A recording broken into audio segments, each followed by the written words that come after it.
unbelievably. This is why it matters about who you elect to local government, state government, and how much power the crazies get. There is a socialist councillor on the city of Capitol Hill in Seattle, which is part of Washington, which is right up in the northeast, right up in the west east, west north. Anyway, it's in America. And right now there is a occupation where what started as a protest has become taking over police stations. This councillor wants more police stations to be stormed by normal people, not just to defund, but to take them over. This stuff is an occupation. Dan Springer is a reporter with Fox News. I had a chance to talk to him about exactly what's been happening here, including what the hell is this so-called autonomous zone? Well, Paul, we are a few blocks away from what they're calling the Capitol Hill Autonomous Zone, and it's a 7-block area in the Capitol Hill area of Seattle. It's a mixture of apartments and businesses and also a Seattle Police Department, a precinct, the East Precinct.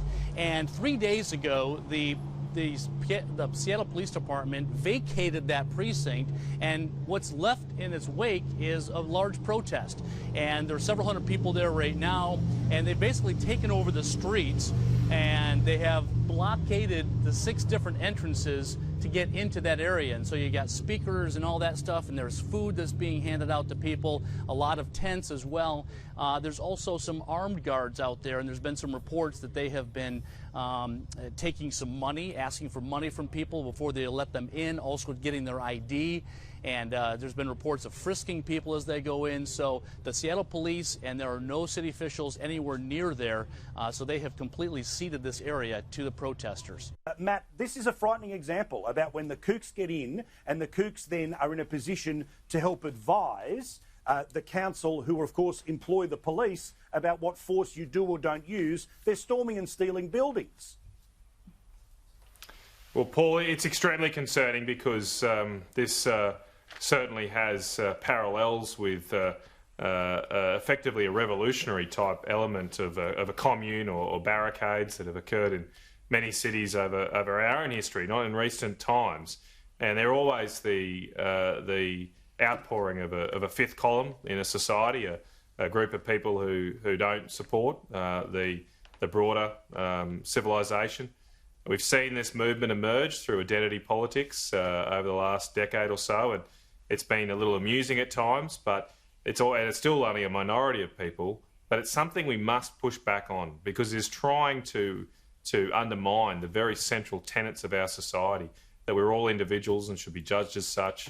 This identity politics is tribal in nature, it's divisive, and it actually generates the kind of bigotry and prejudice that these people are ostensibly trying to campaign against. But it divides people and it leads to situations like this. So there has to be a forceful pushback against this kind of politics, especially here in this country, to make sure that we don't end up with scenes like that in our own nation anytime soon. Well, as I said, back to Dan Springer, who I was talking to earlier in the day from Fox News, about this being more of an occupation, not a protest. Someone press play. It's looking like an occupation. They look like they're there for the long haul. We see lots of tents. We see people who have set up like a food co-op where people are bringing in food and passing it out to people. It does look like they're in there for the long haul. They're talking about being in there for the long haul. They have a presence there 24 hours. And we don't really know how this is going to end. I mean, Seattle police say that they do eventually want to go back into that precinct, but honestly, they haven't said how or when. We have reached out to the mayor's office, and they have not responded to our questions about how this thing ends. So more occupation than protest right now. Certainly a lot of speeches, and they're still rallying for Black Lives Matter, but it does get the feel now of something that is more than a protest and more like an occupation.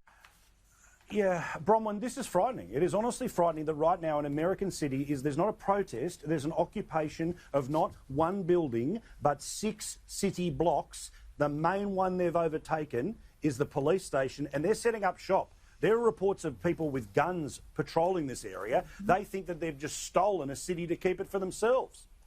Correct, Paul. They are revolutionaries who use destruction and force and killing, ultimately. And this is opposed to people who want to develop their society, which is based on understanding, which comes from learning and knowledge.